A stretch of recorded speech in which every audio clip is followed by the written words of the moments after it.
Hey y'all, it's David Ducker coming back at you, and today I'm going to be talking about nobles in RPGs. I'm talking about feudal systems. This can be Dark Ages Europe. This can be Middle Age Europe. This can be feudal Japan.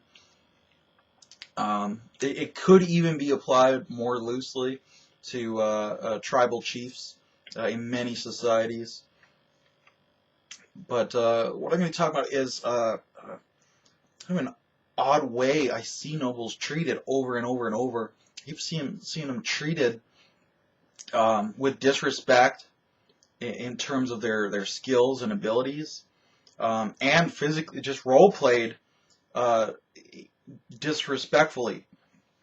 So we'll address that one first. So uh, a lot of time I see a player and their character is non-noble. You're not of noble birth, and you're talking to someone who is of noble birth, and they start giving them lip, sassing them, and I'm just like, well, I guess your character's going to be killed soon.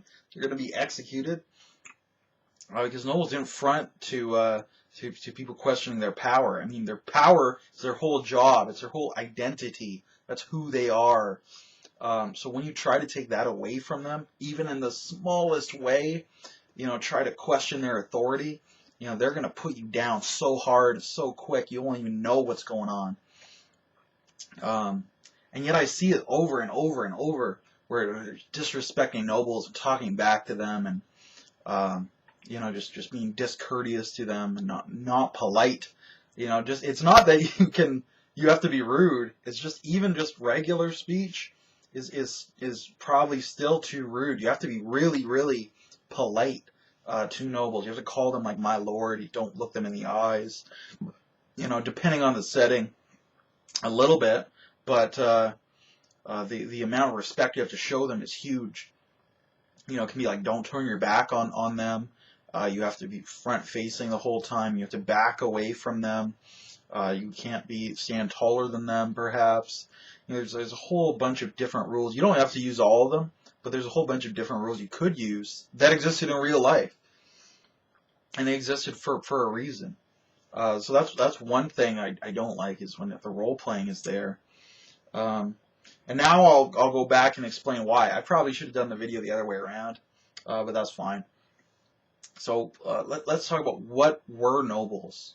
Nobles were the government and the police and the army and the judiciary, the judges and the courts, all all rolled into one. That's what the nobility was. They fought in wars. They policed their realms. They dealt with criminals. They made economic decisions, and they had to run a local economy to some degree, greater or lesser. And once they captured criminals, they had to try them justly, and deal with them, whether that's executing them or imprisoning them or banishing them or enslaving them, whatever your society allows, whipping them. And also when people had legal disputes, if somebody broke a contract, they'd be going to the local noble to get it sorted out through him. So they had all these responsibilities that they had to take on. It often made them very intelligent and tough and worldly individuals. Even if they didn't travel far, they're going to deal with so many different things that they're just going to know a lot. They're going to have a lot of common sense. Even if their book learning isn't great, sometimes it wasn't. For a long time, not all the nobility could read, but they knew about economics and they knew about the law. They knew how to fight, and catch criminals and police them, and they knew all these things. They might not know how to write, but they can get stuff done. Nobles get stuff done. So I often see them underestimated as if they're not important. They're foppish, the foppish noble. And while that certainly was true, I'm sure it was true of a small minority all throughout history. But generally, it only became actually bad after they stopped fighting and after they stopped a lot of these responsibilities and they had nothing to do. And they got a little foppish and dandified and decadent. But when they're actually doing things, if you're going to fight in the army, you have to train or you'll die. So they did, you know. And part of their power came from the fact that they fought in the army. They led the army. If they didn't fight, someone else would replace them and they'd be the new noble. I mean, how do you think the nobles became noble? They were the best fighters in the village, and they ended up running the show. And I could go on a long diatribe about anthropologically analyze the nobility, but for right now, I'm going to grossly oversimplify it and say that the best fighters ended up being the leaders in most societies. There are a few exceptions, but when you think about that, and that's from like the tribal chieftain standpoint, once you get a population that's too big for them to get along, once you have strangers who live near you, you need a police force. You just do. This is anthropologically how it happens. Once you get past a certain population cap, 500 or 1,000 people living together, a police force either develops or the society falls apart. One of those two things happens. Because without laws, people don't get along with each other. In general. There are exceptions, but they're surprisingly minute exceptions. So you need this police force to make sure that the society holds together instead of falling into anarchy. And then when two of these forces, when two of these societies had built up and they clashed, these are the people everyone looked to say, well, you have to deal with them, police them. They're not in your society, but go police them anyway, because you have that skill set already. And it all became an inherited part of the job. Police us, you police them, which is protecting us, basically. And then, through this, they started developing, taxation, and thus they were now in control of the wealth. So they developed the economic skills and the monetary skills. So I mean, this is like what the nobility is. It's like the mafia. It's Tony Soprano in full plate mail. He does what he wants, what he can get away with. That's what he does. If anybody gets in his way, he kills him, and because that's what government was back in the day. That's what power was. The ability to kill someone. So the most important skills were killing people. And the most important objects you owned are probably the tools to kill people. Your shield, your sword, your armor, especially your armor, your helmet, your horse. These things were symbols of the nobility. The nobles were the only ones for large parts of history that could afford armor. It's pretty easy to build a shield. You can get a hand weapon. A spear is a pretty strong hand weapon, and it's pretty cheap. You can even get a helmet fairly easily. But getting like metal armor, I mean, you can get some boiled leather, which is pretty effective.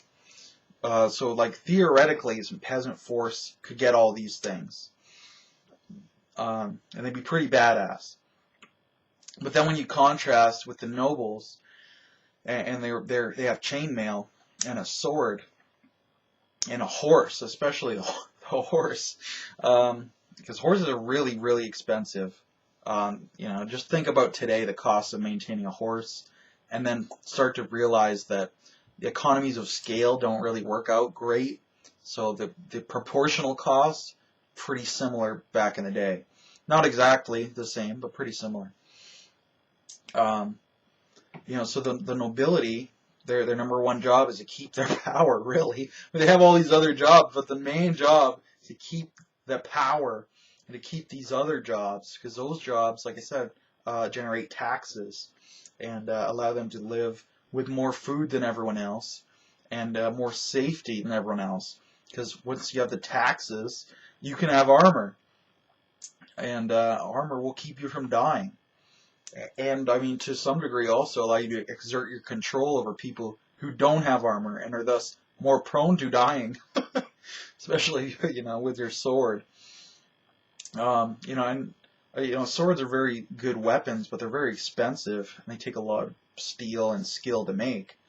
Um, Now that's a lesser requirement from the armor. The armor is much more important.